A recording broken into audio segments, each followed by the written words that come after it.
एक छोटी सी कहानी लेकर आया हूं दोस्तों। इन 60-65 साल के अंकल आंटी का झगड़ा खत्म ही नहीं होता। एक बार के लिए मैंने सोचा कि अंकल और आंटी से बात करूं, क्यों लड़ते हैं हर वक्त, आखिर बात क्या है। फिर सोचा मुझे क्या, मैं तो यहां मात्र 2 दिन के लिए तो आया हूं। मगर थोड़ी देर बाद आंटी की जोर जोर से बड़बड़ाने की आवाज आई तो मुझसे रहा नहीं गया। ग्राउंड फ्लोर पर गया मैं तो देखा अंकल हाथ में वाइपर और पोछा लिए खड़े थे। मुझे देखकर मुस्कुराए, फिर फर्श की सफाई में लग गए। अंदर किचन से आंटी के बड़बड़ाने की आवाज अब भी आ रही थी। कितनी बार मना किया है फर्श की धुलाई मत करो, पर मानता ही नहीं बुड्ढा। मैंने पूछा, अंकल क्यों करते हैं आप फर्श की धुलाई जब आंटी मना करती हैं तो? अंकल बोले, बेटा फर्श धोने का शौक मुझे नहीं इसे है। मैं तो इसलिए करता हूं ताकि इसे ना करना पड़े। ये सुबह उठते ही फर्श धोने लगेगी, इसलिए इसके उठने से पहले ही मैं धो देता हूं। क्या? मुझे बहुत आश्चर्य हुआ। अंदर जाकर देखा तो आंटी किचन में थी। अब इस उम्र में बुढ़ऊ की हड्डी पसली कुछ हो गई तो क्या होगा? मुझसे नहीं होगी खिदमत, आंटी झुंझला रही थी। पराठे बनाकर आंटी सिलबट्टे से चटनी पीसने लगी। मैंने पूछा, आंटी मिक्सी है ना? तेरे अंकल को बड़ी पसंद है सिलबट्टे की पिसी चटनी, बड़े शौक से खाते हैं। दिखाते यही हैं कि उन्हें पसंद नहीं है। उधर अंकल भी नहा धोकर फ्री हो गए थे। उनकी आवाज मेरे कानों में पड़ी, बेटा इस बुढ़िया से पूछ रोजाना मेरे सैंडल कहाँ छिपा देती है।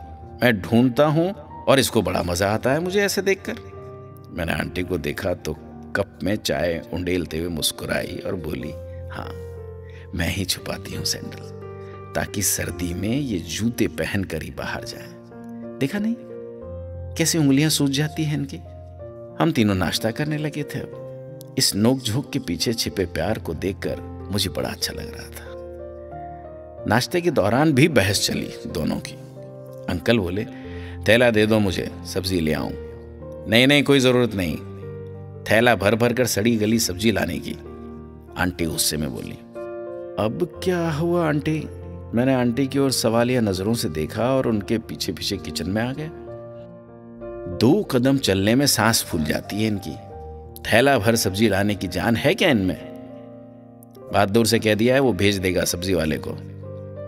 मॉर्निंग वॉक का शौक चल रहा है बुढ़ऊ को। तो पूछ उनसे, क्यों नहीं ले जाते मुझे साथ में? चुपके से चोरों की तरह क्यों निकल जाते हैं?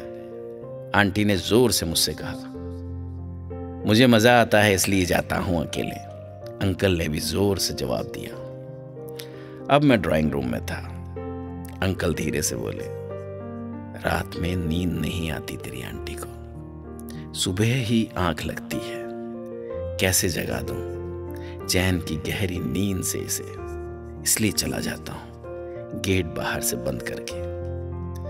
इस नोक झोंक पर मुस्कुराता मैं वापस फर्स्ट फ्लोर पर आ गया। कुछ देर बाद बालकनी से देखा अंकल आंटी के पीछे दौड़ रहे हैं। अरे कहाँ भागी जा रही हो मेरे स्कूटर की चाबी लेकर, इधर दो चाबी।